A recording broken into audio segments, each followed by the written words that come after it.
Hello and welcome to the 2022 Regional Finals for London South. We're really excited to be here live from F1 in Schools HQ in Brighouse. Hope you all had a fantastic summer, did loads of fun activities such as swimming or going out with your friends, but more importantly, doing all of your F1 in Schools activities. We're really lucky today to have in the studio with us Amy, Nelson and Lawrence. Give us a wave, everybody. So let's have a quick look at what's in store for you in today's show. So we're going to meet the teams. Who are the competitors who you're going to be racing up against today? We're going to grab a message of support from Autodesk, and we're going to then dive into the most exciting part of the day. You're racing with the entry class, followed by the development class, followed by, and finally, the professional class. But before we delve into the rest of the show, we're going to have a quick look at what F1 in Schools is all about. What is F1 in Schools? F1 in Schools is a global STEM challenge, working with industry partners to provide an exciting and challenging educational experience. A group of 3 to 6 students form a team, think of a name, allocate job roles, and start to design their miniature Formula One car of the future. The teams follow a systematic engineering design process to manufacture and race their cars, making sure they comply with a comprehensive set of technical regulations. To do this, they use professional CAD software, like Autodesk Fusion 360, and manufacture their car components using CNC machines. Once the cars are painted and assembled, they take to the track to race. Powered by compressed gas along a 20-metre racetrack, the cars are capable of speeds over 75 kilometers per hour. The racing is fast and exciting, but there is more to the challenge, as it inspires learning not only in STEM subjects, but wider skills including project management, marketing, teamwork, innovation, and communication. These wider skills are assessed by judges from education and industry. At competitions, the teams submit their cars and portfolios and also give a project presentation. F1 in Schools operates globally from ages 9 to 19, with teams taking part in school, regional and national level competitions. With the winners progressing at each stage, only the very best make it through to the World Finals.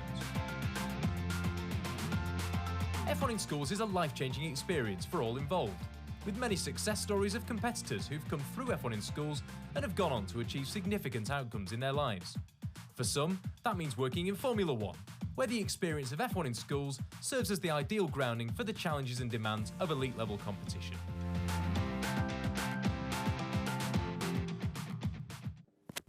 Fantastic to see that video and see what F1 in Schools is all about. It's such an exciting competition. Let's hope that you guys can make your way through the classes and get yourselves to a national and one day hopefully a world finals.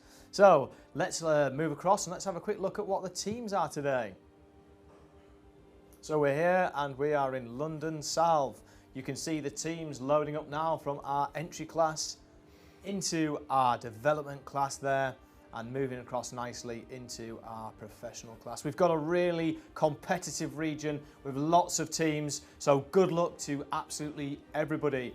Some of our teams have sent introduction videos in, which are really, we really love to see. So let's have a look at our teams.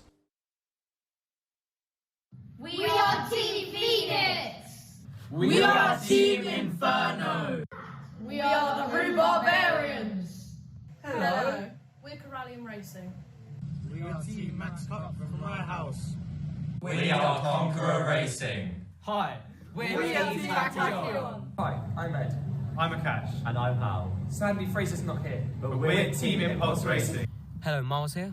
Chloe. My name is Owen. Team Seismic, St Joseph's College, Reading. Hello, we're Team Phoenix. We are Team Tectonic. Hello, We are Team Protonic. Hi, we're Rex from Roland Bay School. That's what I love to see, the teams there.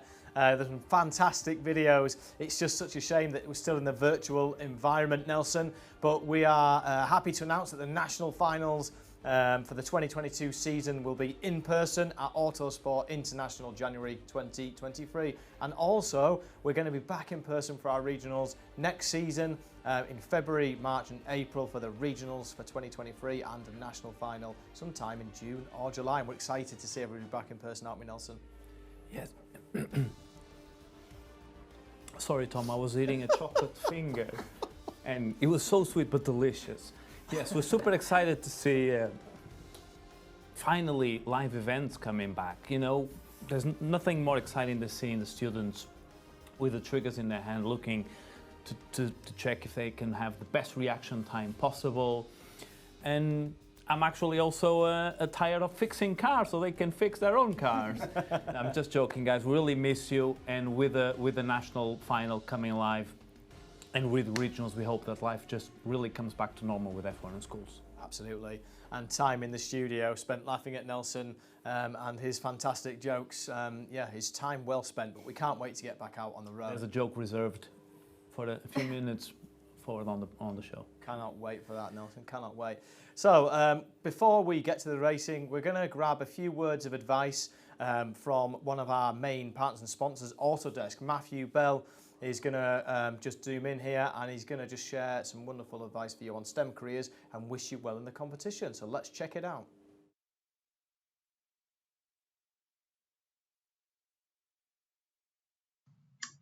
Hi everybody, my name is Matthew Bell, and I'm very fortunate to look after Autodesk's secondary education initiatives here in the UK.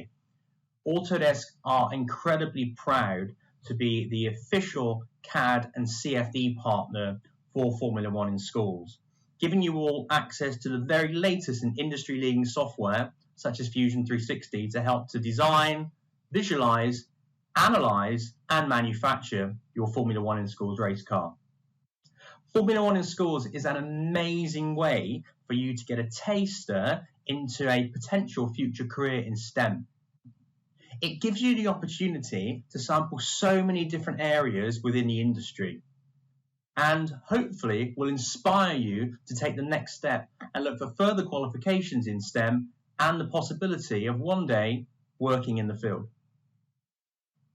And how amazing will it be to one day see a number of you working in Formula One? It just leaves me to say a huge thank you to everybody for taking part in the competition. We hope you enjoy it, have amazing fun, learn so many new skills, and come back next year. So, from everybody here at Autodesk, good luck, have fun, and enjoy the experience. Great background as well there from that link, absolutely fantastic. Look nice and busy, some Kuka robots in the background. But yeah, how nice would it be to see some of you guys watching this link potentially working in F1 in the future. So in a second, we're going to head over to see some of the racing. But before that, Nelson's going to chat you through the format of the racing. Right, so Tom, every single team is going to race 4 times, exactly like in a live event. They will race twice in each lane, so the first 2 races are in one lane and then they will swap. The lowest team number will start in lane 1. We're going to have we're going to have a lane swap after race 2. This is to make sure that the teams race in both lanes. Some complain that one lane is faster than the other one, just a bit I think, but we're not going to use any reaction times because we don't have the students, so it's all full automatic races. Any breakages are fixed by the F1 in schools team, and most important, only the fastest compliant car can win. Fantastic, thank you very much for that, Nelson.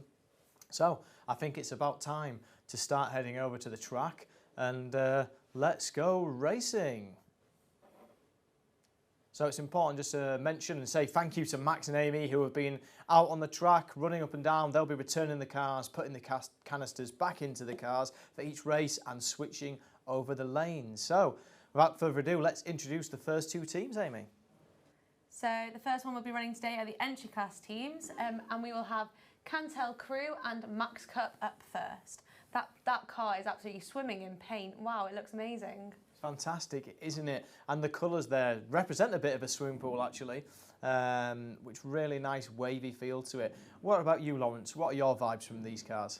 I mean, I think the Cantel livery, which is striking, as you say, represents an animal that would swim, because you can see the gills on the side. It's almost shark-like, although my studio co-hosts may tell me that animals don't swim, or that fish aren't animals. But anyway, we'll dive further in. We'll see that Max Cup, less of a striking livery on that car, but sacrificing the paint has saved them 6 grams of weight, which may turn out to be all important when we get racing. Fantastic. Well, let's get out on the track for the very first race of the London South Regionals for 2022. So, in lane 1, Cantel Crew, and in lane 2, Max Cup.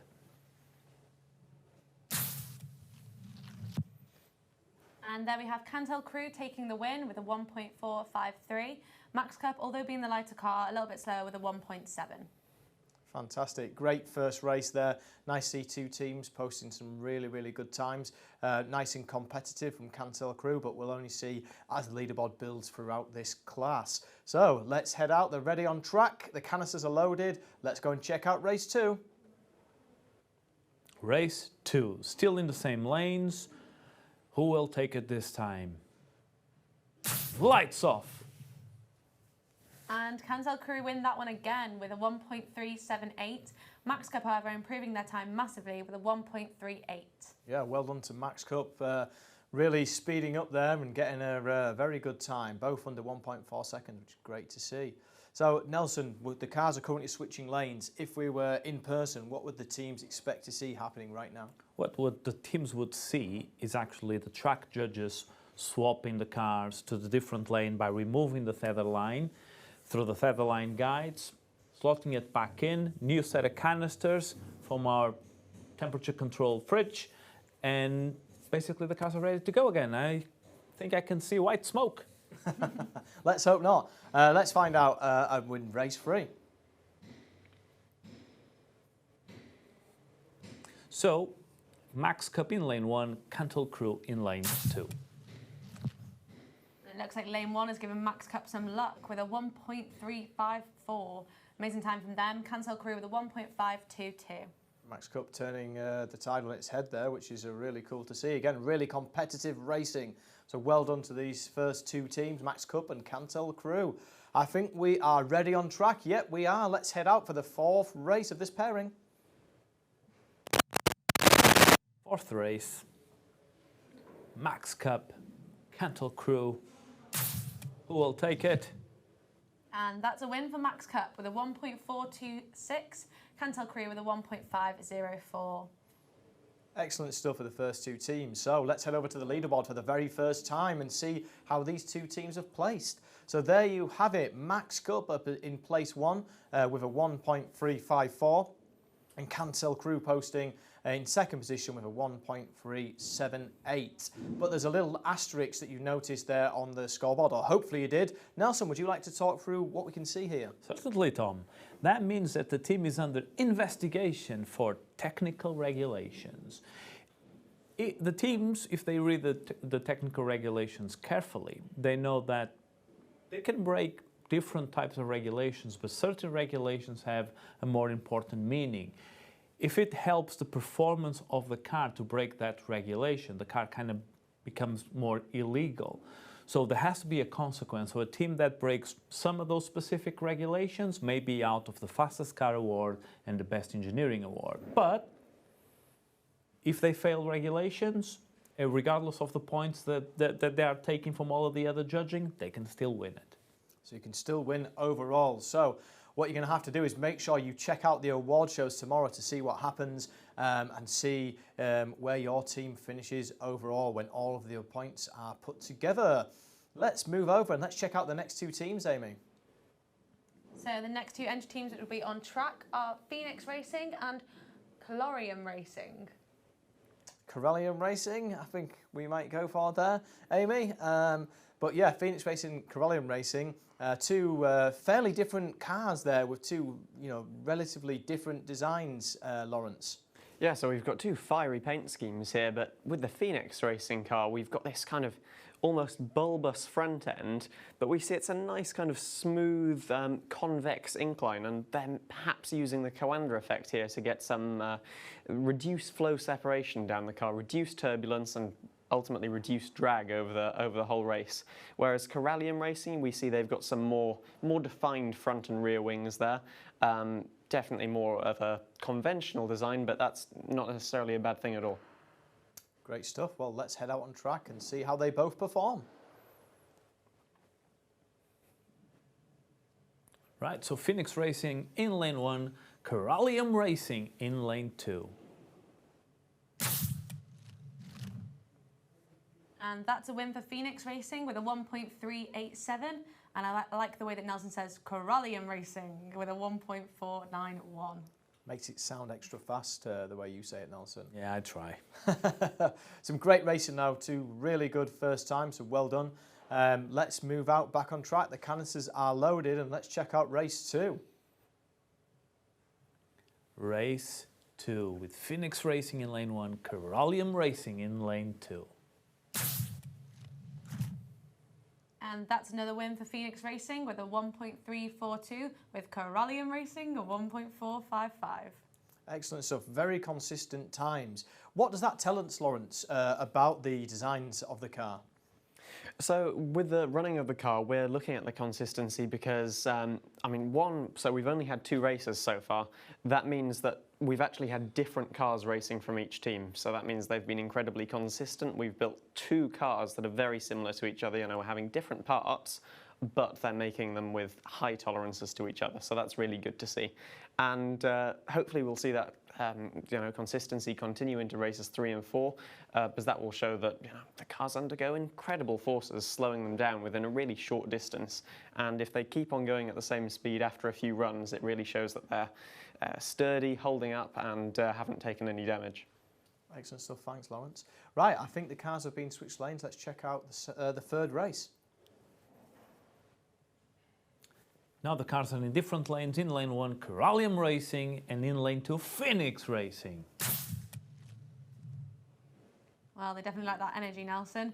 Phoenix Racing with a 1.314 and Corallium Racing with a 1.47. Great stuff. Really consistent times again. And Nelson, it's not just about the fastest car, is it? It's about getting those consistent times over all of the 4 races. Yes, it's not just about having one really fast time that could be a fluke. Is having the car performing exactly the same throughout the 4 races. And there's lots that the car will suffer during racing, not just the pressures from the moment that the canister fires, but also when it hits the deceleration system. The car needs to be sturdy, needs to resist to the impact on those brushes, come back and race again. Great stuff. Right, well, I think we're ready out on track for the 4th race of this pairing. Corallium Racing and Phoenix Racing. I think it was a chocolate finger that gave me all this energy. And Phoenix Racing winning that one with a 1.321, with Corallium Racing a 1.529. So Corallium Racing going a little bit slower there in the last race, but let's see how that's put them in the final leaderboard for the entry class. So you can see there in orange, I highlighted the teams who've just raced. So we've got Phoenix Racing there in place 1 with that 1.34, a very good time, well done. And Corallium Racing just down there in 4th position with a very respectable 1.455. Both teams legal, so not under investigation, which is a really good sign. Which means they've performed well in the scrutineering process, so well done to both teams there. Right, Amy, let's move on and check out the next 2 teams. Yep, the next 2 teams we're going to be having on track are Tori Veloci and Inferno. Tori Veloci and Inferno. Both teams with that kind of similar looking profile, Lawrence. Is that going to make it a competitive race, do you think? So yeah, we can see that they've both got a very similar profile, but the Inferno car has a much larger wheelbase. That'll affect the car at the launch stage. But yeah, you can see they're both kind of wedge-shaped, a low nose forcing the air up over the car, and in fact only 0.2 of a gram separates them, which is very impressive. The other thing I've noticed so far is for the entry class, we've had some extremely intricate designs. This is like a really high level of competition we're seeing here. Fantastic. Right, well, let's get out on track and see if we get some very fast times.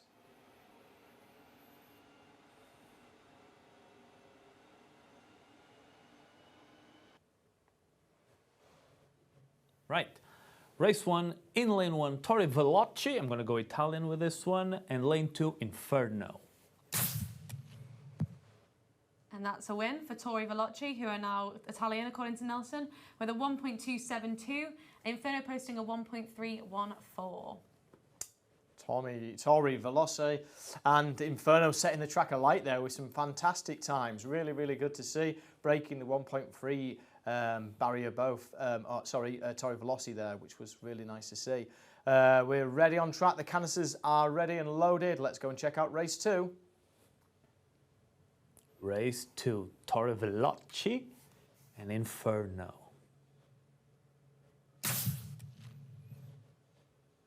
Well, races don't get much closer than that. Both teams posting a 1.297. You love to see it, don't you? Pure competitive edge there, with both teams scoring exactly the same time, 1.297. Nice. Two very good teams as well. And that's the first time that's happened since we've been live in the studio with all of our regions. So really well done to those two teams there. Lawrence, did you see that much when you were competing in F1 in schools? Yes, I mean, there's always a bit of a debate actually, because, you know, we talk about the cars being, you know, lanes being faster than each other, but I actually think there's a bit of an effect about like how good a start you get, because obviously you want the fastest launch possible, and at the in-person competitions you usually had someone doing the reaction. But I found that the car that gets away first kind of gives that second car a bit of a slipstream sometimes, and, you know, every little thing plays into account here. We're measuring by the thousandth of a second, so no, the smallest of factors make a difference. Absolutely amazing stuff. Right, let's out on track for race 3 then. Right. Now race 3, teams in different lanes, so Inferno in lane 1 and Tori Veloci in lane 2. And that time Tori Veloci took that one with a 1.327. However, Inferno really close behind with a 1.341. Really close. Them similar profiles may be playing a part here in how the two teams are performing. And Tori Veloci, if you are not Tori Veloci and you want to post into our chat box now and have a word with Nelson about how he's pronounced it, then please feel free to do that. So let's move on now and check out the final race of this pairing, race 4. Right, final race, Inferno versus Tori Veloci or Veloci. I like more Veloci, more international. Here we go. And Tori Veloci, Velocity, they won with a 1.293. Inferno's really close behind with a 1.321. Great race in there, very competitive. Loved seeing identical times from both the teams as well in the second race, or third race. Absolutely fantastic stuff. Let's see how that's impacted on the leaderboard. Wow, so you can see there that Tori Veloci have got a 1.272 and they place in first position. They've got a clean bill of health as well. Same as Inferno with a 1.297. So very competitive racing has boosted both teams to the top of that leaderboard. Well done. Let's move on and check out the next two teams, see if we get another close race. Amy. And our next two cars on track are going to be Star and JLA. Wow, so you can see there that we have potentially a 3D printed car, Lawrence, for JLA. Is that going to have an impact on this race? I mean, we can see actually that the impact of it being 3D printed in this circumstance has actually made the car a bit heavier, I think, as both cars actually have a very similar profile and I think have a very similar aerodynamic concept. With the 3D printing, it doesn't necessarily have to make the car heavier because you can adjust the infill. So while the model block that you mill is a solid block, it's impossible to like model out a hollow cavity in the center of something. In the 3D printed parts, it doesn't have to be solid throughout. You can have these like hexagonal structures or different shapes that just aren't solid. So you change the infill by percentage, you work out what is kind of the lowest percentage you can get away with to help keep the car surviving and have the lowest weight possible. Fantastic. Well, let's see if it does have an impact or not. Let's head out on track for race 1. Race 1 in lane 1, Team Star. In lane 2, JLA.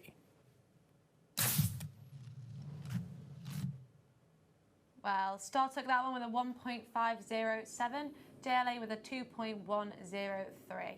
So you can see there the slower time maybe down to that heavier weight for JLA. Have you got any advice, Lawrence, on what the team could potentially do moving forwards to help them sort of reduce that weight? Any tips of manufacturing, maybe not using 3D printing? Yeah, I mean, I think it's about choosing the material that's most suitable for the different elements. So, 3D printing is a very common choice when it comes to front and rear wings, because these are more intricate designs that may be difficult to machine. And maybe you look at having the main body of the car in something that is less dense, like the F1 in Schools model block. Also looking into those infill settings, just minimizing that. And obviously this is a car that has a very large volume as well, so just physically reducing the amount of material perhaps also. I mean, we know that drag is a product of frontal area, so reducing that also can't hurt. Brilliant, thanks, Lawrence. Some absolutely fantastic tips there for our teams, not just DLA, but everybody moving forwards in the competition. So let's head out on track for the next race then. Race 2, team still in the same lane, Star, JLA, who's going to take it? And that's another win for Star with a 1.513, JLA posting a 2.14. Some nice consistent times from both teams, which is really good to see. Amy, when you were competing, was it difficult to get those consistent times? Yes, I think it's always really important to pay attention to how you manufacture both cars, because I know that you always want to have kind of a show car that's absolutely perfect, but there's no point having a really good and lightweight show car if the other car is really heavy. It is not kind of manufactured in as careful as a way as the first one. So I think it's really important for teams to take a moment to think how they're going to make sure that both cars are as identical as they could be. Absolutely. Thank you very much, Amy. Right, that's bought us enough time for the track team to switch lanes. So let's get out for race 3. Race 3 now in different lanes, JLA in lane 1 and Team Star in lane 2. And Star posting another very good time with a 1.602, JLA posting a 2.108. Some more fantastic racing, and it's just just a good reminder that it's not just about the racing. So in entry class, teams have submitted a design portfolio and also a verbal presentation. Amy, what did you prefer a portfolio or a presentation? I'm very partial to a presentation. Myself and my team really paid close attention when we went to the World Finals to make sure our verbal presentation was as slick as possible. So we actually did very well in this, and we managed to get the verbal presentation awards at the 2016 World Finals. So we were really proud about how well we prepared and how rehearsed we were, really. Brilliant. And it's about fine-tuning and practicing as much as possible, getting in front of people and judges to see how you're doing. And as we mentioned, there are plenty of awards up for grabs, not just the fastest car. So make sure you tune in tomorrow for those award shows. Right, well, I think we're ready on track, and let's head out and check out the 4th and final race of this pairing. Right, final race, JLA against Team Star. Lights off. And Star making that a full house with a 1.534 and JLA posting a 2.228.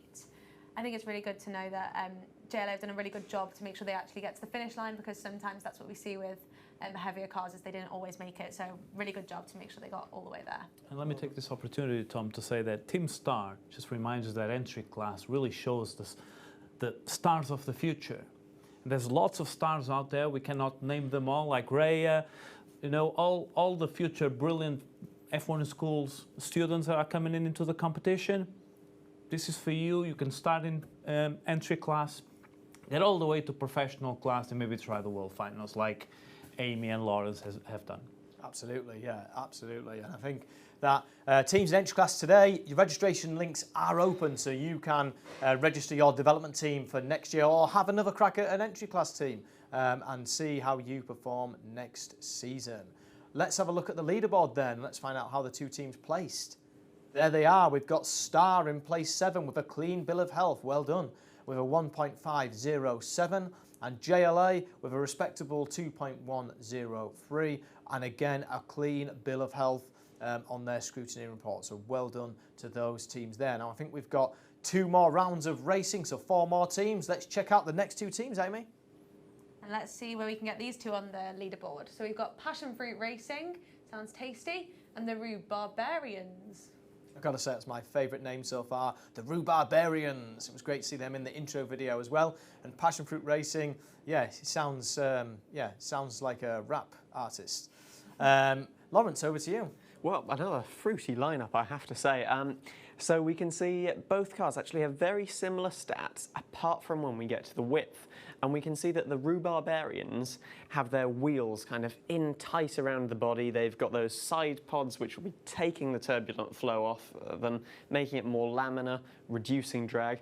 Whereas Passion Fruit Racing have gone for a different concept. They've actually taken their wheels outboard of the bodywork, which, you know, it'll make the frontal area of the car a bit larger, but it will mean that that turbulent flow won't affect the aerodynamics of the rest of the car. So two really interesting concepts, but those outboard wheels are something I went for with my own World Finals car. So I'm rooting for Passion Fruit in this one. Let's see if Passion Fruit can win this race then. Let's head out on track for race 1. Right, lane 1, Passion Fruit Racing and the Barbarians in lane 2. Got to remember the fruit, Nelson. The Rhubarbarians have won that one with a 1.319, and the commentator's curse has struck Passion Fruit Racing with a 1.416. And again, if you'd like to comment into the YouTube and blame Nelson for being slightly slower there, Passion Fruit Racing, please do that. Subscribe, click the link button. I don't know if it's up here or down here. Just subscribe and follow us. Absolutely, please do. So great racing, really good stuff again. A lovely fruity lineup. We're loving this here in the studio. Let's get out on track for race 2. Right, now I'm going to say it correctly. Passion Fruit Racing and Rhubarbarians in lane 2. And the Rhubarbarians taking that one again with a 1.276. Passion Fruit Racing a little bit quicker with a 1.381. So we're seeing some slightly quicker times there. Lawrence, is there anything on the cars as they're racing that could potentially make the times increase as the more they race? Yeah, so obviously, I mean, you want every run to be your chance to set the fastest time. So it's really important that you see that your car doesn't deteriorate. But in fact, yes, we do see them improving sometimes because, you know, these wheel systems, they can be quite stiff. And after they've had those first runs, you know, they've loosened up within the system. There's less rolling resistance internally, so then you can get a faster time. But you can see it going the other way, where like maybe the slot that the axle goes in, it kind of works its way out, you know, wears a bit of material off, then your axle isn't as straight anymore and you get that bit of drag harming you all the way down the track. So that is why we see some teams getting faster and some teams getting slower. Let's see if that's what's happening here in this race then. I think the teams have been changed lanes. Let's get out on track for race number 3. Race 3 now with the Rhubarbarians in lane 1 and lane 2 Passion Fruit Racing. And the Rhubarbarians make it 3 for 3 with a 1.306. Passion Fruit Racing close behind with a 1.426.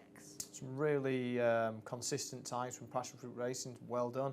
And the Rhubarbarians just taking it with a slightly quicker time in each race. Really, really good racing, very exciting. Let's get out on track for race 4.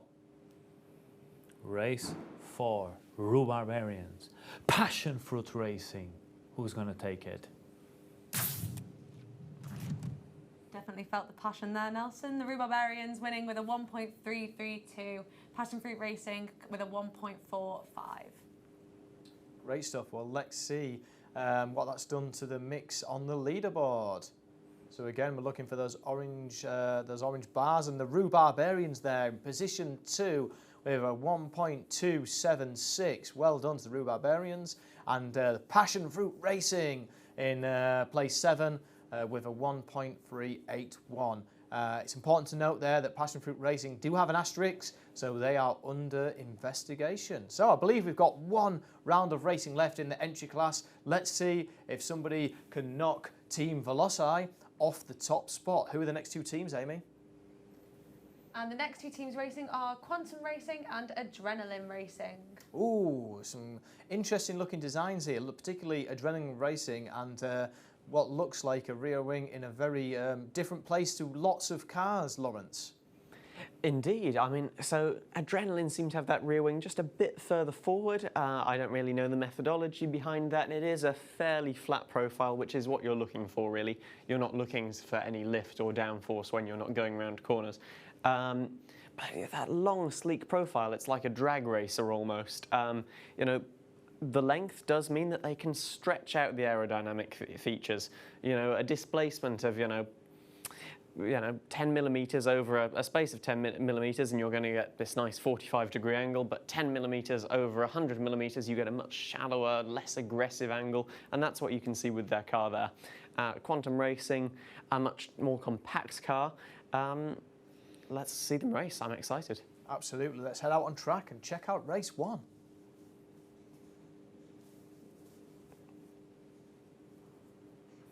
So race 1 in lane 1, quantum racing. In lane 2, adrenaline racing. Lights off. And adrenaline racing take that one with a 1.382, quantum with a 1.422. Some great first times again from both teams. It's good to see all the entry class teams that we've had and the times that have been posted. It's been a really exciting racing. Amy, what was your favourite part of competing F1 in schools? Oh, that's a tough one. I think the most nerve-wracking is definitely the pressing the button and getting the racing over and done with.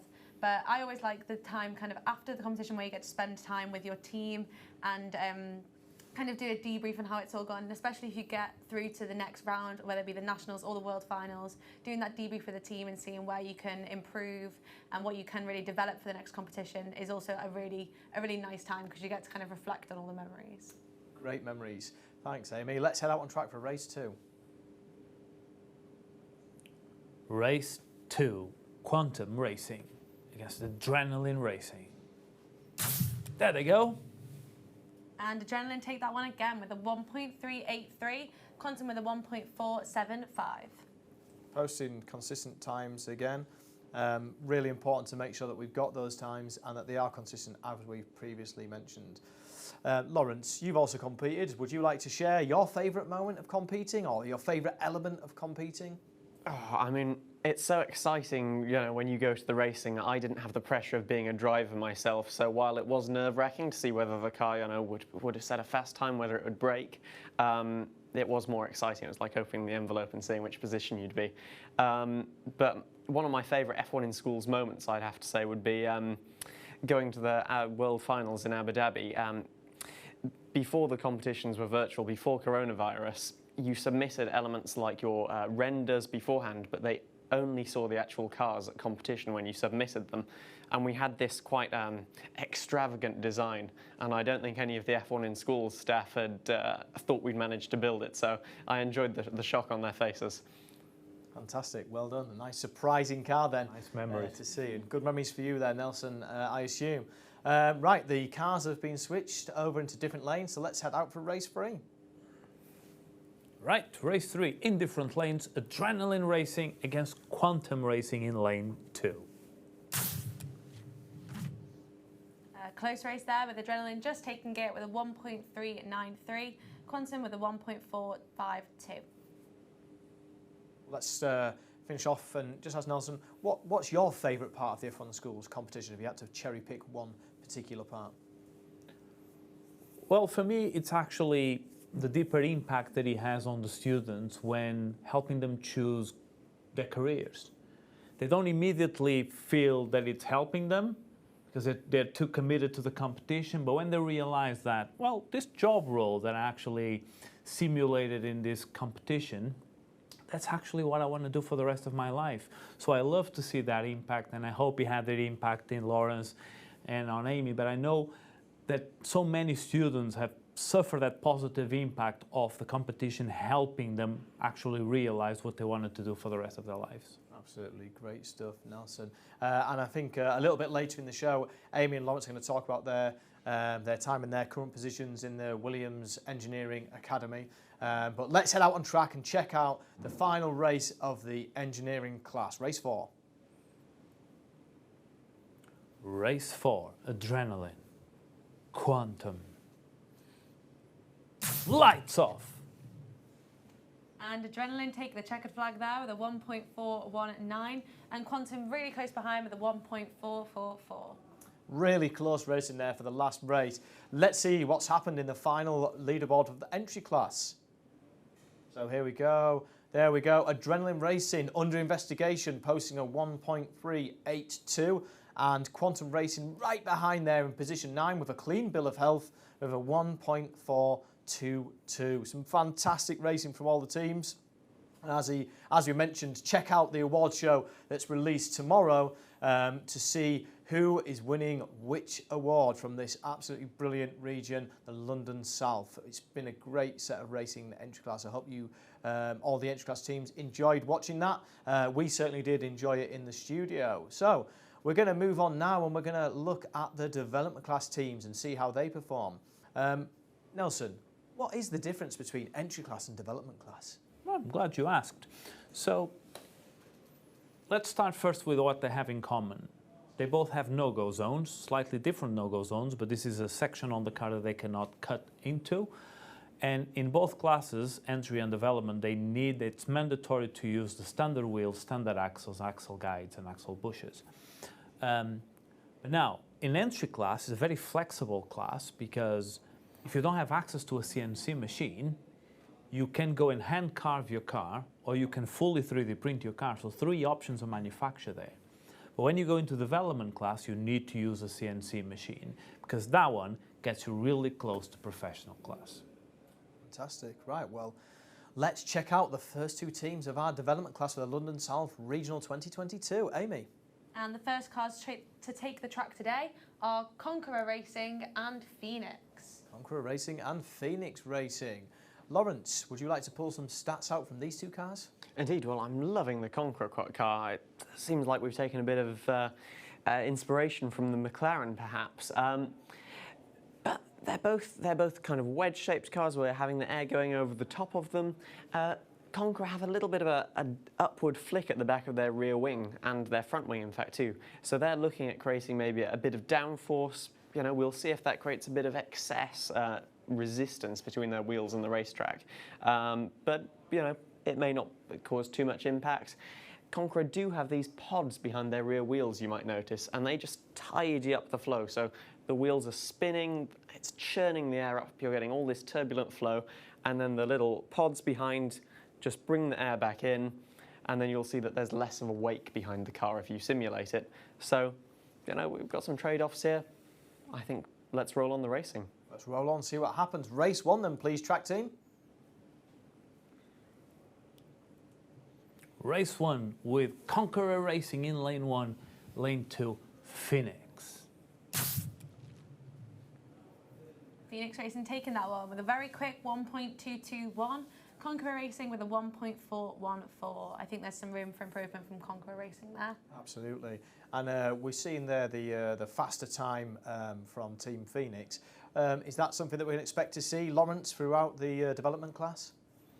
Well, as we progress through the tiers of F1 in schools, you know, not only do we have these cars that have to be milled now, so it requires a higher level of expertise from the students to design a car for that. Obviously, designed for manufacture, you've got to design your shape based on the tool you're using and other such things, but also they're getting experience from the competition. So yes, I think we would expect these cars to be faster, as we're seeing. Great stuff. Right, let's head out on track and let's check out race 2. Race 2, still in the same lanes, Conqueror Racing and Phoenix. You know the Conqueror in Portuguese is Conquistador? I don't think I can say that one, Nelson. Conqueror Racing coming up second with a 1.352 there. Phoenix Racing taking it with a 1.236. Conquistador, come on. Conquistador.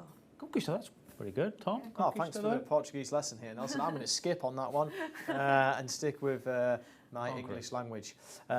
Which isn't great, let's be honest. There's some really cool team identities, Amy, that we're kind of seeing flowing through. We know that you love our team identities. What was it about the team identity that you enjoyed the most? I really enjoy making everything match to make sure everything kind of looks the most professional and the most kind of like an actual F1 team, because as we know, they all have everything matching. So they take team identity really seriously, and as did my team. We had matching hair ribbons, matching shoes, matching leggings. Everything was black and green for me. And I think Lawrence is right that the Conqueror car really does look like a nice McLaren.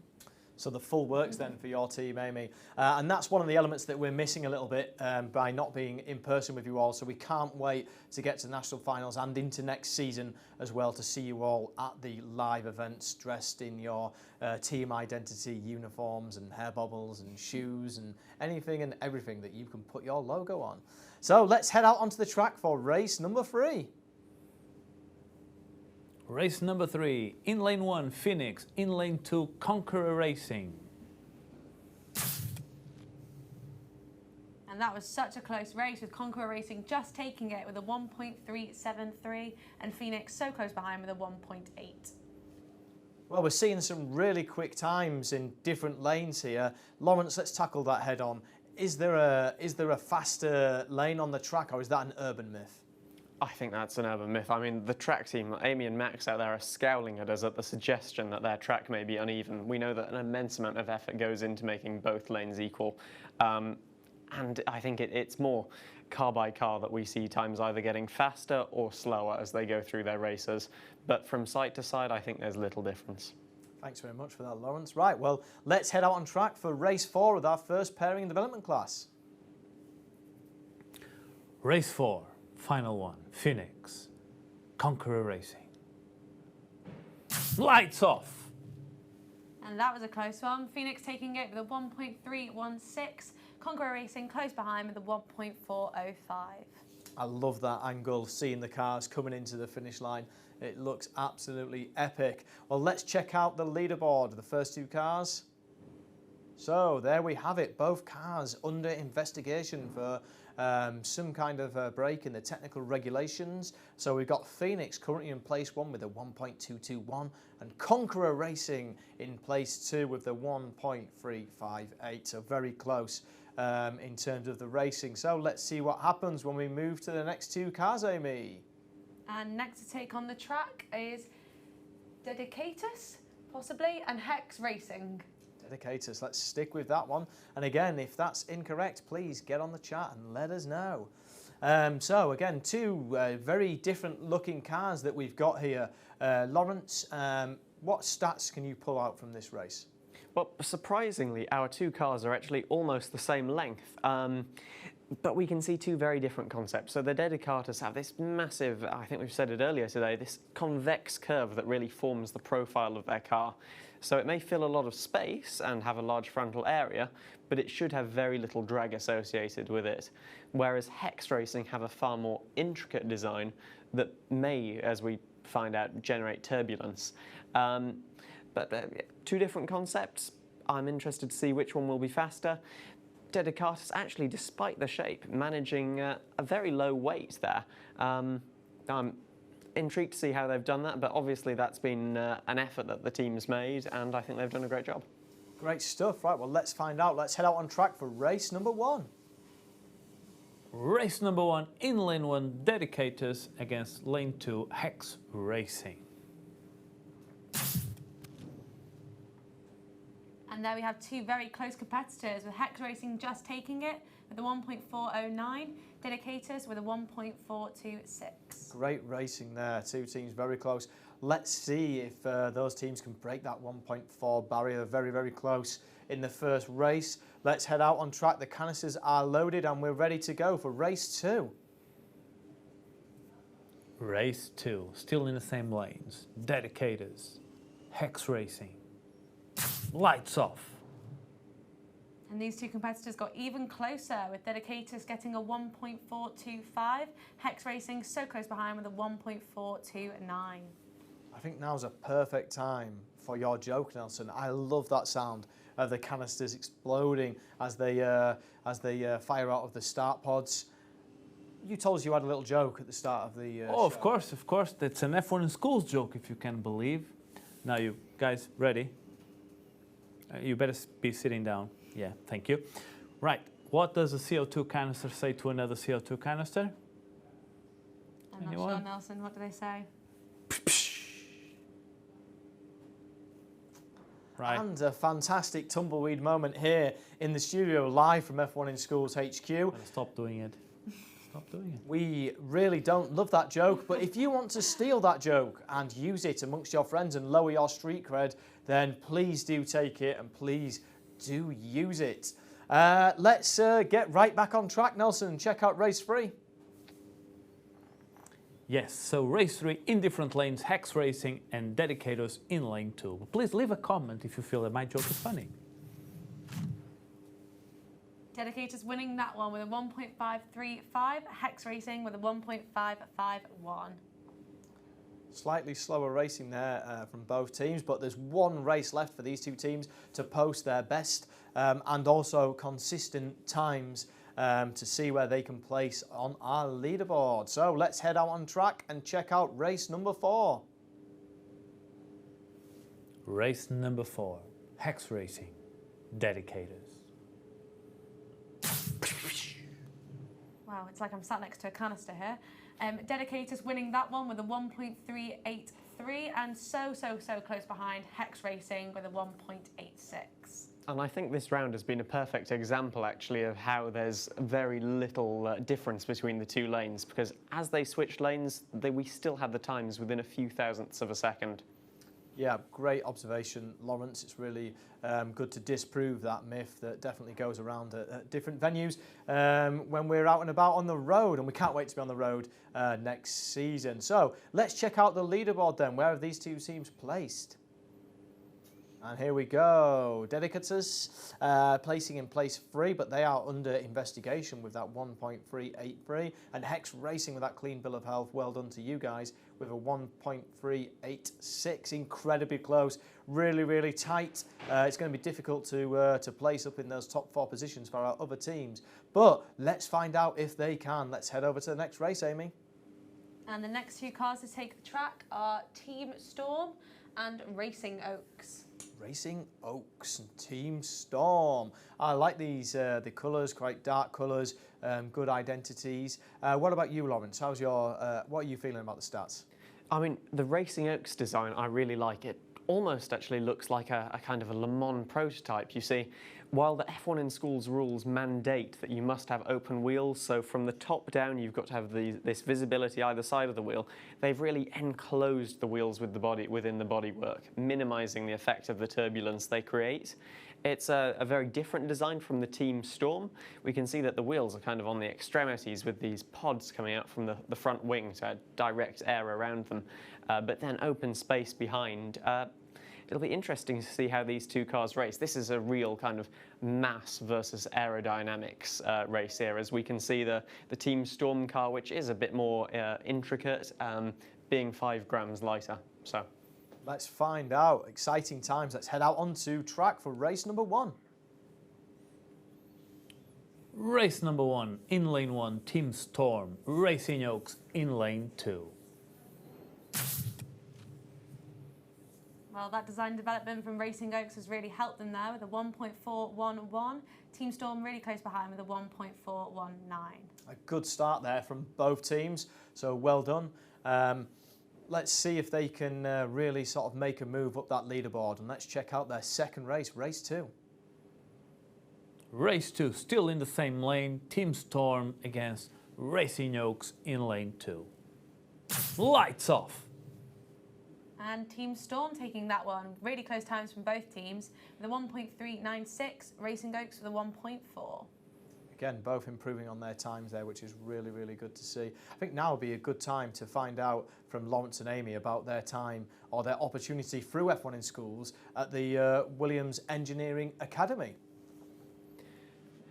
So yes, everyone that qualifies for the World Finals is eligible to apply to be part of the Williams Engineering Academy. So you don't need to get any awards, just, you know, making your way to the World Finals, qualifying for that shows that you have what it takes to be part of the Williams F1 team.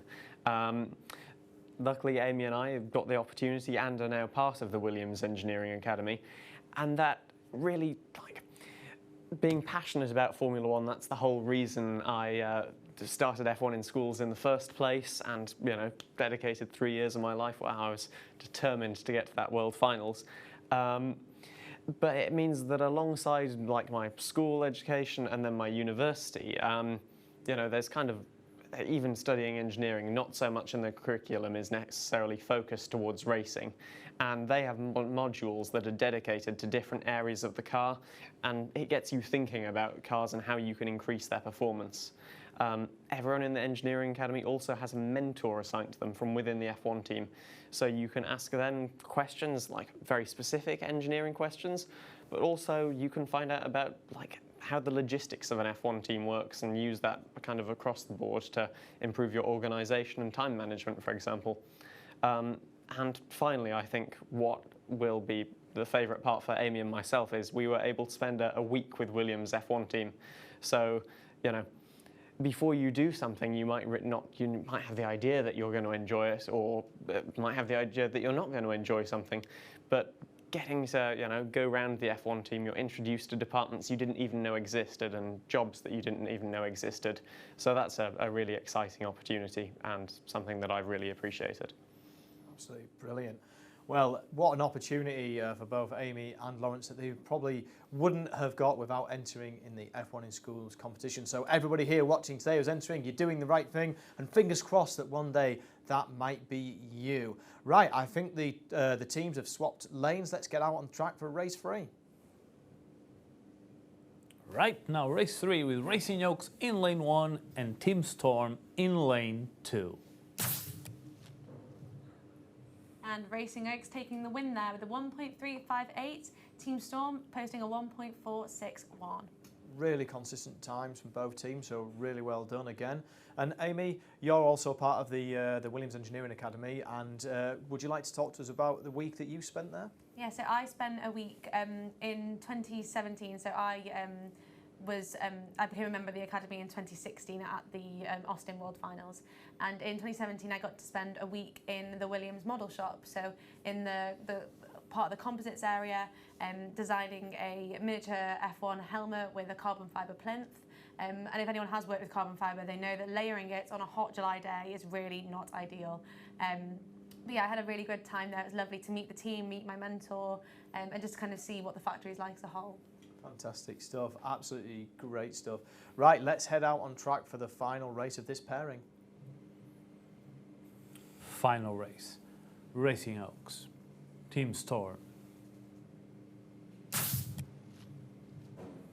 And Racing Oaks win that one again with a 1.354, Team Storm with 1.466.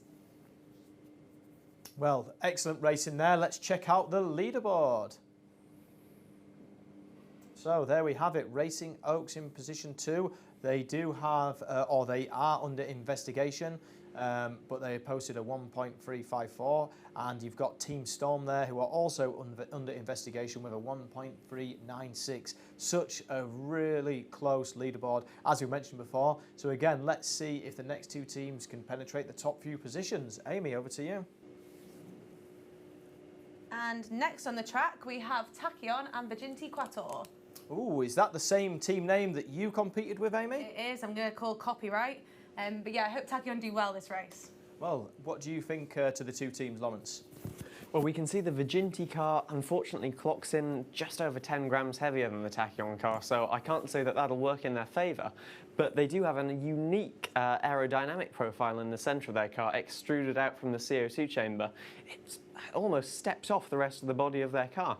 I've never seen anything like it, but we'll have to see if it will catch on, and I think the racing will decide that. Let's find out. Let's head over to track and let's see race number 1. Race number 1, Tachyon in lane 1, Virginity Quattor in lane 2. And the name's very lucky, with Tachyon winning that with a 1.319, Virginity Quattor in 1.481. Some great racing, posting some good times there for the first race from both of these teams. Let's get out on track. I think the canisters have been loaded by Amy. Yep, there's the thumbs up. Let's get out on track for race number 2. Race number 2, still in the same lanes, Tachyon, Virginity Quattor. And that's another win for Tachyon with a 1.352. Virginity Quator with a 1.412. Two great team names here, really, really strong names. Is that something that's debated amongst the teams, Amy, when you're trying to decide your name? I know that we put a lot of thought into ours, and I think we were talking before, and I told you the definition of a tachyon, which I'm sure this tachyon knows, and if they don't, they need to get to know. But yeah, it's a really big part of team identity to make sure you've got a really strong name that kind of sticks in people's minds. Because yeah, I think there's definitely some teams you remember at different competitions just purely based on names. Based on team names, yeah, absolutely. Something to remember maybe. Let's move on to race 3 then. Are the cars ready on track? Yes, they are. Let's go. Race 3, now in different lanes. Virginity Quator in lane 1 and Tachyon in lane 2. And Tachyon keeping up that winning streak with a fast 1.301.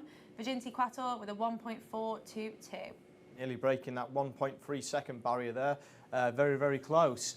So nice to see Tachyon with the logo all the way up the front of their car name. How important, Lawrence, was it for you to brand your car as well?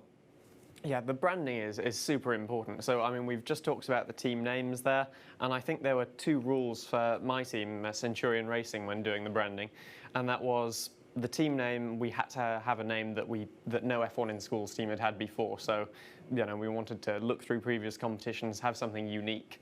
And then the other thing about having like a striking brand identity is that logo. Can someone draw it without looking at it? Can they remember it? Is it simple enough?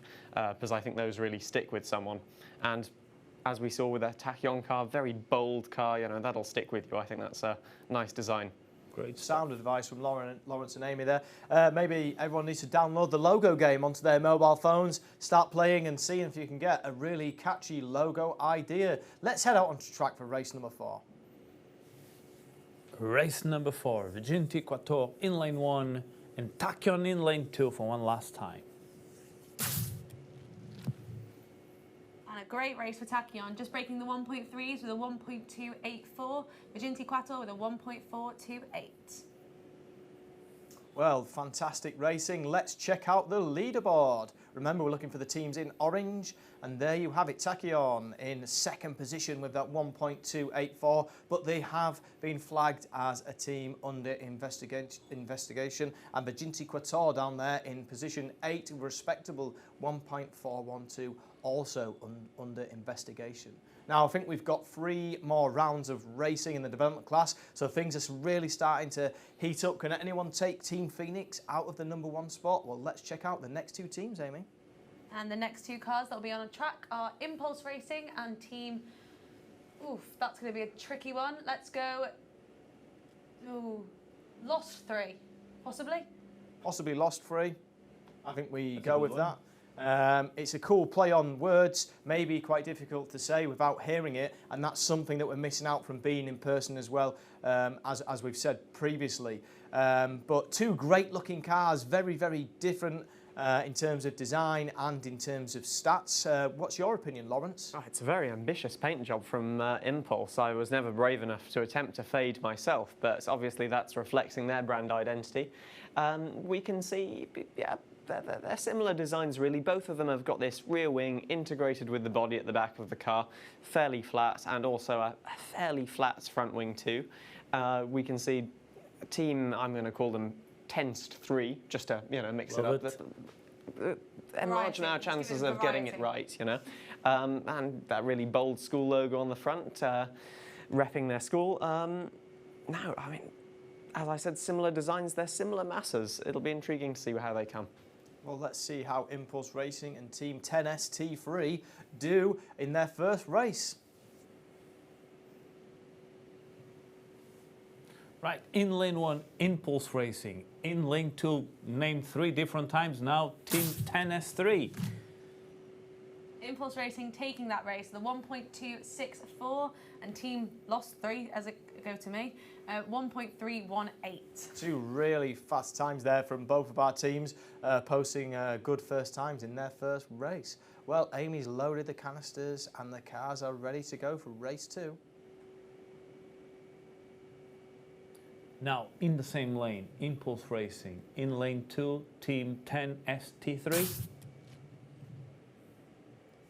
Team 10ST3 winning that one with a 1.309. Impulse Racing with a 1.321. Now, we've not seen too many breakages yet from our development or entry class in this region. How do breakages have an impact on the cars, Nelson? Well, they do, because the teams conceive their cars to a perfect position in terms of how the wings are, how the wheels are, and every time that, for example, they suffer the pressures of that deceleration system, it creates an impact on the overall structure of the car. That's a very important factor, that if the teams are prepared or not for the deceleration of the car. Some teams forget that the regulations actually tells them the height of the deceleration system. If you don't prepare your car for the rear wings to be in the right height to avoid those brushes, well, we may have a breakage there. Great advice there from Nelson. Make sure you're checking those technical regulations, which I'm sure all of our teams are, definitely so far, because we've not had any breakages out on track. Well, the cars have switched lanes. Let's go and check out race 3. Now, race 3, Team 10ST3 for me, and Impulse Racing in lane 2.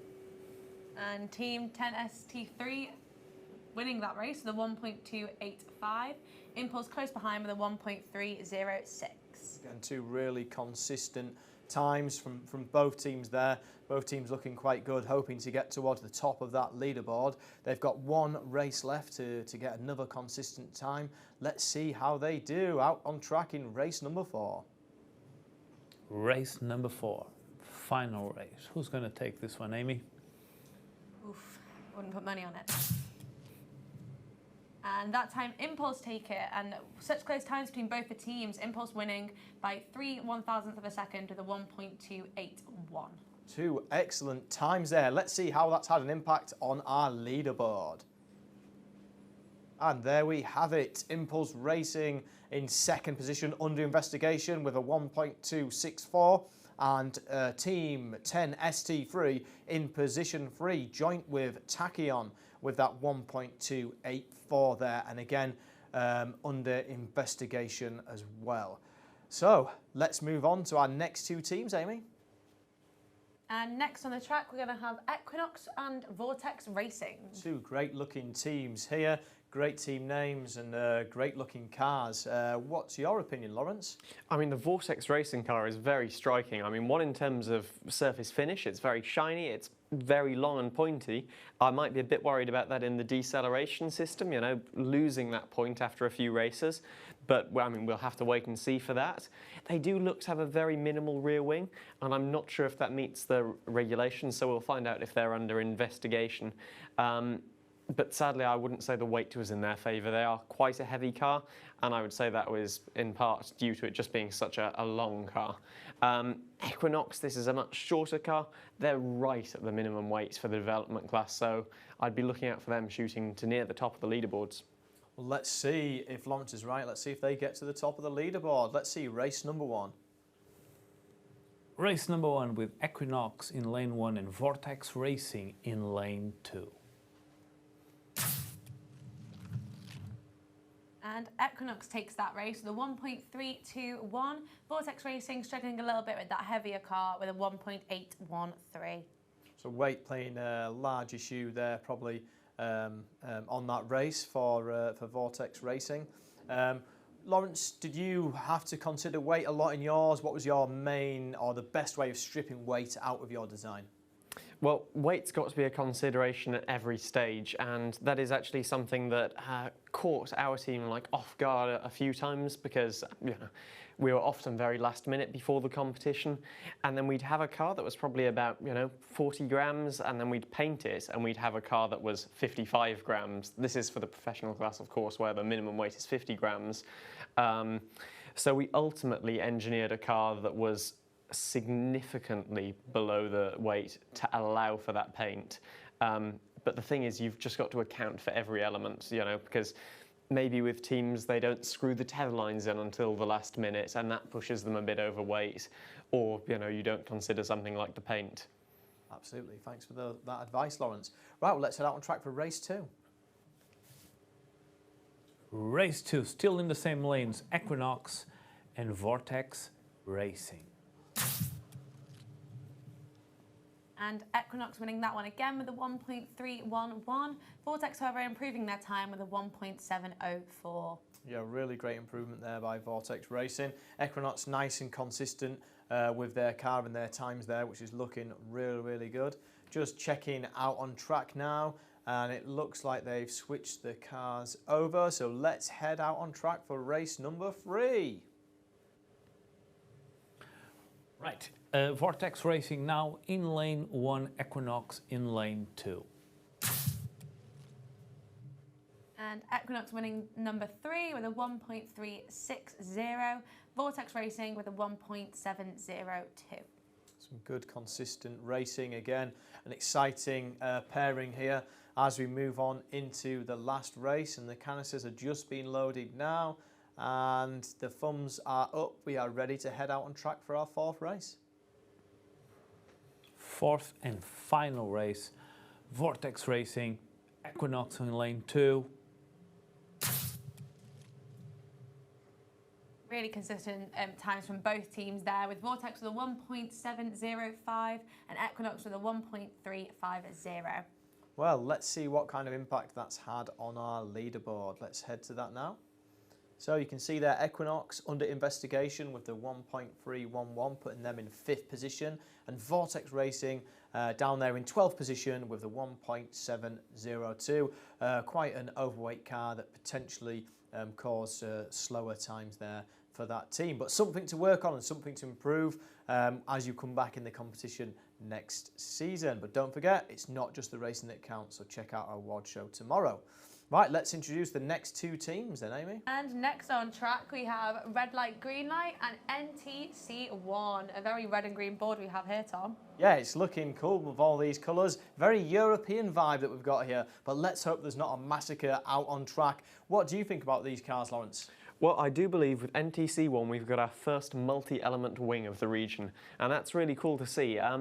So we've got a really aggressive upward slope, indicating that they'd like to make downforce. The reason you'd have a multi-element wing is because with these aggressive angles you can have flow detachment, but separating that up ensures airflow goes from the top side to the underside, keeping both sides energized.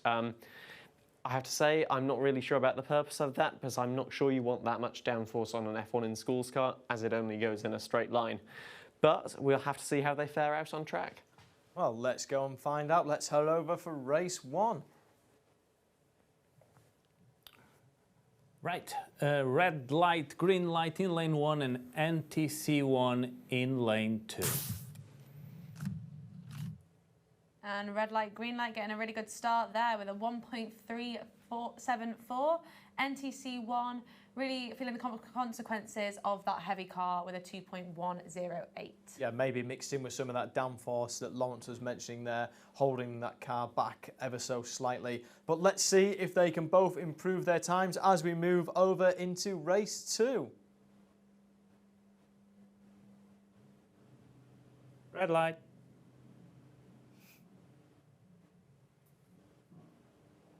Green light. Good Squid Game impression there from Nelson. Red Light, Green Light winning that with a 1.405. NTC1 with a 1.892. Great Squid Game impression there, Nelson. Is a squid an animal, Lawrence? Maybe that's something you can check out in your encyclopedia later in the day. Two great times there, really consistent and improving on their second race, so well done to both teams. Maybe those wheel systems are heating up nicely and the cars are flowing better down our track. I can see that the cars have been changed lanes and the canisters are just being loaded, so let's head out on track for race 3. Race 3 now with the cars in the different lanes, with NTC1 in lane 1 and red light, green light in lane 2. And there we have NTC1 winning that race with a 1.355 and red light, green light coming in second with a 1.359. Oh, it's great to see those cars coming down there in the race. The angles are absolutely fantastic. Probably now's a great time to say thank you to Idium who are working behind the scenes to set up the studio, to make sure everything can be broadcast live to you via YouTube, and they've done a great job, so special mention to John and Robin at Idium there. So I think we can head out on track and check out the 4th race. Red light, green light, let's get it out of the way, and NTC1 in lane 1 and red light, green light in lane 2. And red light, green light feeling the effects of that front wing now with a 1.369, NTC1 with a 1.886. Interesting times there, some great racing from both teams, so well done. Let's check out how they place on our leaderboard.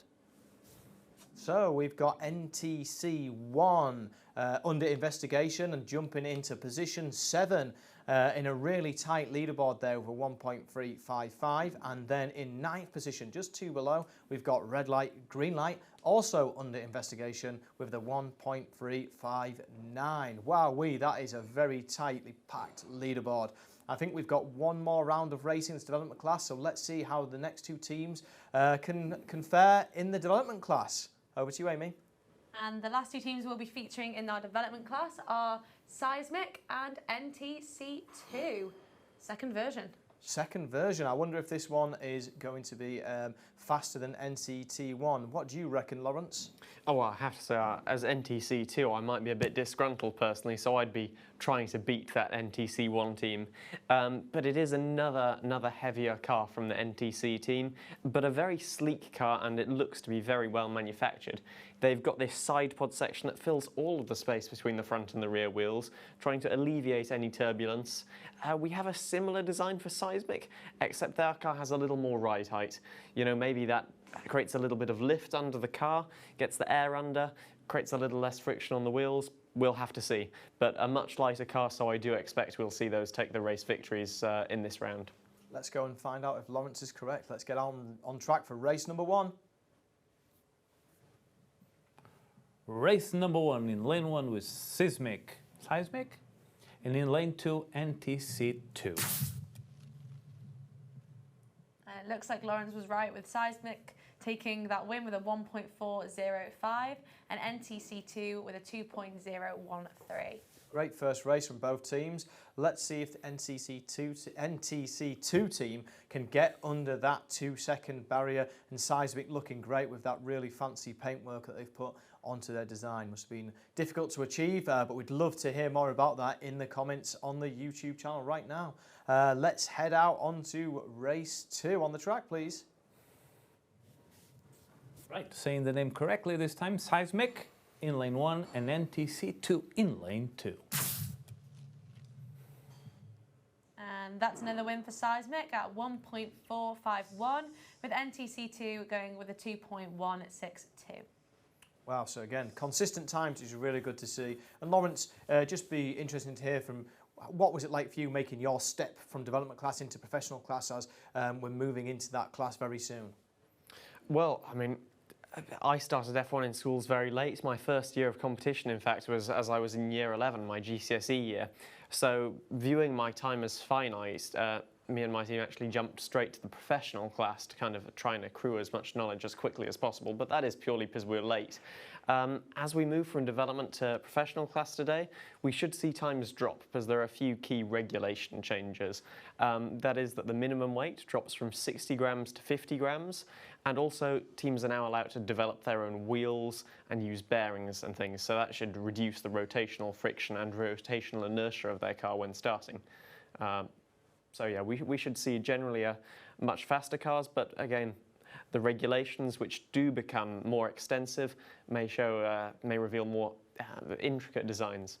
Brilliant stuff. Well, we're looking forward to the professional class, but let's get back to race 3 for NTC2 and Seismic. Over to the track. Race 3 now with NTC2 in lane 1 and Seismic in lane 2. And that's a third win for Seismic with a 1.381, but huge congratulations to NTC2, who have gone under the 2-second barrier with a 1.951. That was great to see. It's good to see teams doing better. It's a great effort there. Well done to both teams, posting some great times and very consistent as well. I think both teams potentially got their fastest time then. So there's one more race left here for the development class and for Seismic and NTC2. So let's get out on track and find out how the development class finishes up. Final and fourth race, NTC2 in lane 1, Seismic in lane 2. And Seismic take the checkered flag there with a 1.405. NTC2, it's like a tongue twister, with a 1.980. Great stuff. Well done to all our teams. Well done to Seismic and NTC2. Let's check the leaderboard, see where you're placing. You can see there, Seismic has gone into position 10 under investigation with their 1.381, and NTC2 are there in 16th position, and they finished with their 1.951. So well done to all of our teams in the leaderboard there. That was fantastic racing, an incredibly tight leaderboard, as we've already mentioned, and it'll be really interesting tomorrow to see who's going to go away with our awards for the development class for the London South region for the 2022 season. So let's just keep moving along and let's get into our professional class. Really excited for the professional class. How did you find your step into the professional class, Amy? So I actually had the same kind of situation as Lawrence, whereas we went straight into the professional class because we thought, let's throw ourselves in at the deep end. Definitely a really big learning experience. We got a couple of things wrong in the first regionals and nationals, but then by the time we got to Worlds, because we were lucky enough to get through the first season that we did, we kind of classed ourselves as being kind of a little bit professioned. We gave our first Worlds a really good go, but then obviously there was so much room for improvement, we decided to go for a second season. So yeah, it's really difficult to kind of go headfirst into professional class, and I kind of wish there was, I wish I had the opportunity to kind of go a little bit easier and go to entry development and then kind of make my way to professional, feeling really confident with the car. Yeah, so the team's experiencing that entry class for the first time or have already been for entry, now in development. Now might be an opportunity for you to step up into that professional class, but just be aware the technical regulations are a lot more difficult or a lot more precise to meet. It's a bigger engineering challenge, but an exciting one all the same. So without further ado, let's check out our first two teams from this professional class. And our first two professional class cars are going to be Tectonic and Imperium. Wow, two great teams. I really like that detail down the back of Imperium. The kind of bumpy texture they've got on the outside of the canister chamber there. Lawrence, what are your thoughts on these two teams? Yeah, so these are both two teams returning to the F1 in Schools regional final, so we're going to expect good performances from both of them. And you mentioned the kind of bumpy surface texture to the rear of the Tectonic car. Now, these could be vortex generators. So these are something that we'd put on the body that, like, they might be dimples. It's similar to the Magnus effect, really, also known as the golf ball effect, where we use these dimples to generate a very fine layer of turbulence over the car, which is actually an energized boundary layer which keeps the flow attached and reduces turbulence and wake behind the car. Great to hear that, Lawrence. Thanks for your insight there. Well, let's get out on track for our very first professional class race of the London South Regionals. Out on track. Right, lane 1, Tectonic, lane 2, Imperium. Lights out. And there we have a first win for Imperium with a 1.203. Tectonic close behind with a 1.306. Some fantastic racing there. Again, lovely to see those angles and the cars flying down the track. They get up to speeds of up to 75 kilometres per hour, Nelson. That's very exciting. Yes, it is. And, you know, the teams keep surprising us and how fast they can make the cars go. Well, these ones are still a little bit far from the world record, but let's see how fast they can go. Let's see, absolutely. Let's get out on track for race number 2. Race 2 in lane 1, Tectonic, in lane 2, Imperium. And that was very quick for Imperium with a 1.145. Tectonic going a little bit quicker with a 1.178. Ooh, that was our fastest time that we've had yet in this region. So well done there to our teams. Really, really good racing, really close, and really nice to see these fast times. I wonder if our next couple of races will see even faster times. So let's head out on track and check out race number 3. Race number 3 now with Imperium in lane 1 and Tectonic in lane 2. And a third win for Imperium with a 1.128, Tectonic with a 1.173, which is 0.5 quicker than the previous lane. Brilliant stuff. Well, 2 fast races again, which is great. We see there in the images of the cars when they're in the start gates some quite fragile parts in their cars, Lawrence. Is that something that you have to contend with when you're competing in the professional class? Exactly. So, you know, you've got these rules that you've got to adhere to, like certain wingspans, certain wing clearances, which mean that they can't actually be nestled very close to another part of the car and, like, protected by it. But this just means that you've got to really consider what materials you use, you know, making sure that you choose something robust enough for those wings. But also, I think Nelson alluded to it earlier, the rules do tell you the height of the brushes that decelerate the cars. So it's always a wise move when you see teams placing their wings above the height of those brushes or indeed below to avoid them. Brilliant stuff. Well, the cars are ready to go, so let's head out for the 4th race. Race 4, Imperium, Tectonic. And Tectonic have just stopped Imperium from getting a full house with a 1.133, Imperium posting a 1.171. Wow, how exciting them first sets of races were. Well done to both teams there. Let's check out our leaderboard and let's see how you're both placing. So here we go. Imperium currently in position 1. They are under investigation, as are Tectonic. Imperium with a 1.128 and Tectonic there with that 1.33 that they just posted in their last race. Such a close call between both teams. We've got 4 more cars, so let's find out if our next 2 cars can beat these 2 cars already in the leaderboard. Amy, over to you. And the next 2 cars we're going to be having on track are Protonic and Leaf 1. Yeah, I love these cars as well. I love the colour schemes. I love the themes that are going through. It's nice to see that green and white contrast, and also 2 of the primary colours there for Protonic, looking fantastic. Lawrence, over to you for some stats, please. Yeah, both these cars really stand out, and this is a really good example. We'll see in the Pro class there are 2 main concepts of rear wing.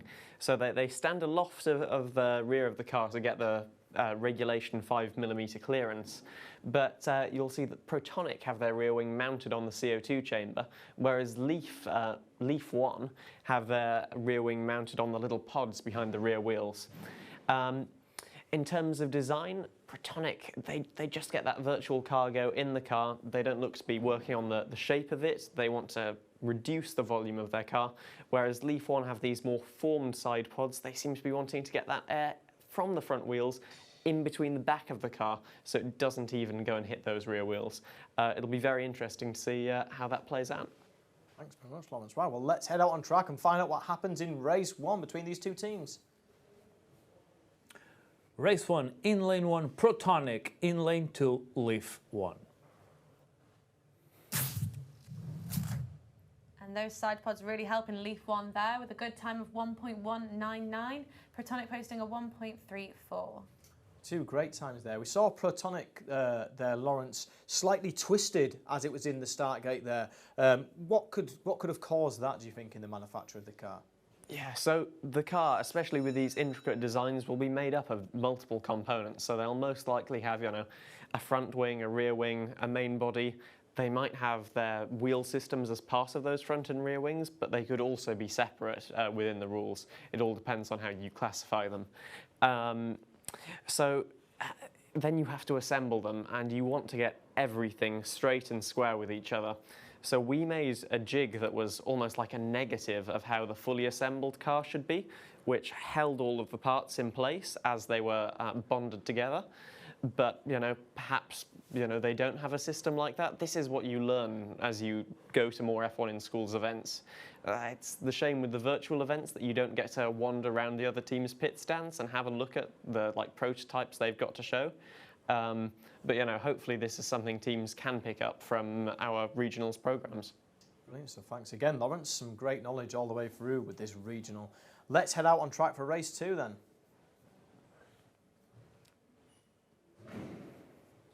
Race 2, still in the same lanes, Protonic against Leaf 1. Will Leaf 1 leave the other team behind? They will indeed. With a 1.249, Leaf 1 win that race, with Protonic with a 1.37. Great racing there, and a fantastic pun there, Nelson, with the Leaf team. But I can actually see the track team rustling around outside, just putting the cars into different lanes, and they're loading the canisters now. We're ready to head back out on track for race number 3.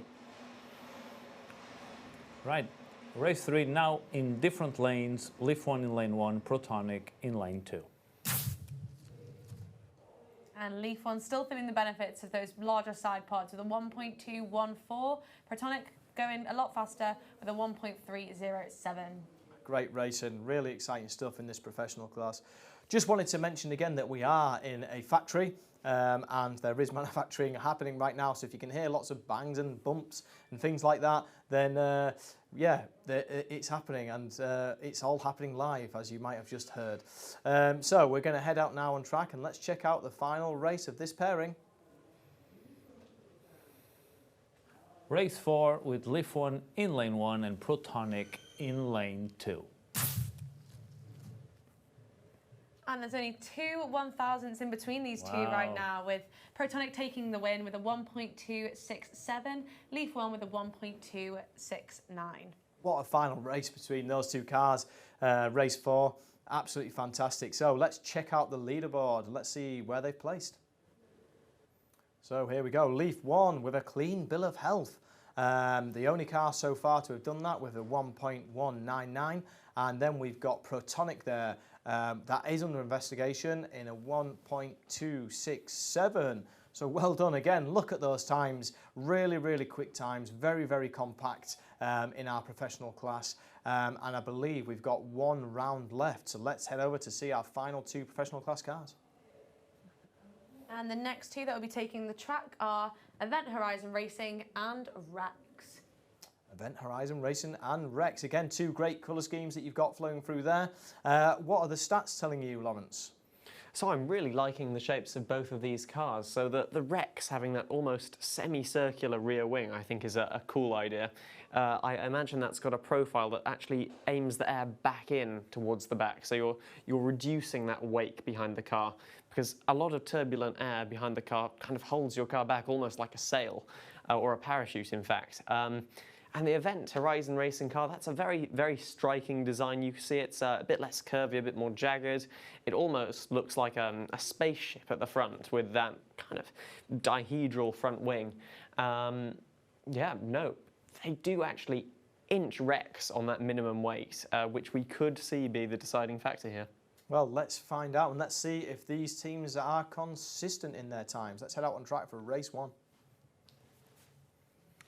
In lane 1, Event Horizon Racing. Lane 2, Rex. Lights out. And Rex takes that with a 1.149. Event Horizon Racing quite close behind with a 1.245.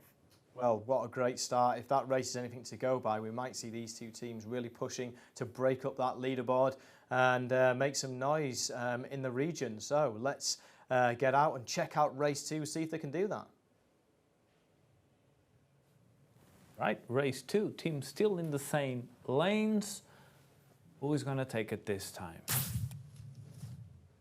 And Rex takes it again with a 1.113. Great time for them. And Event Horizon Racing posting a 1.159. Another good time. Both going under that 1.2 seconds there, which is vitally important.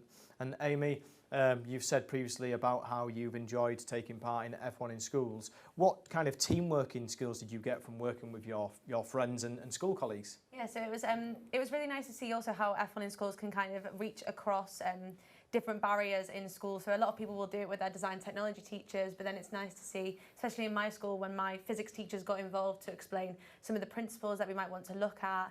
And then other people, even like some of the catering staff, would like to get involved to make to bake cakes for fundraisers, etc. So it's really nice to see how those links across departments can kind of work with the competition. But then team working with your friends is a really difficult thing to kind of maneuver when you're especially in high school, because you want your friends and you want to be nice to each other, but then sometimes work needs to be done. So it's a really difficult job to find that line to make sure that you get things done but you keep having fun. And did you strike that balance well? I like to think as team manager I think I did a good job, but you'll have to ask the rest of the girls. Yeah, well, maybe they can let us know at some point over the course of our shows here. Right, so let's head across now. We've got a couple more races left, so let's get out on track. Now race 3 with Rex in lane 1 and Event Horizon Racing in lane 2. And Event Horizon Racing winning that one with a 1.161, a great time for them. Rex still with a very quick time of 1.168. Very close again. It's really exciting, this last race. We've been very lucky with all of our races across all the classes in our regional today. So without further ado, again, let's get out there and let's see our final race of this region. Final race for Pro Class and the region. Will it be Rex? Will it be Event Horizon? And I can answer that for you, Nelson. Event Horizon Racing takes that one with a 1.163. Rex posting a slower time of 1.206. Really consistent again from all our teams in the professional class. So let's head to the final leaderboard for our professional class teams. And here we go. Rex getting in there in position 1, top in the leaderboard with a 1.113. They are under investigation, as are Event Horizon Racing with a 1.159. And again, that leaderboard is so close. It's difficult for each team to make such a small tweak to their car in order to improve their time. So really, really well done. Very exciting class to finish the day here in this region. So what we can do now is we can head across to our final leaderboard and you can see how your team is placed amongst all of the different classes. So here we go. Plenty of teams. There's been a lot of action. It's been a long region.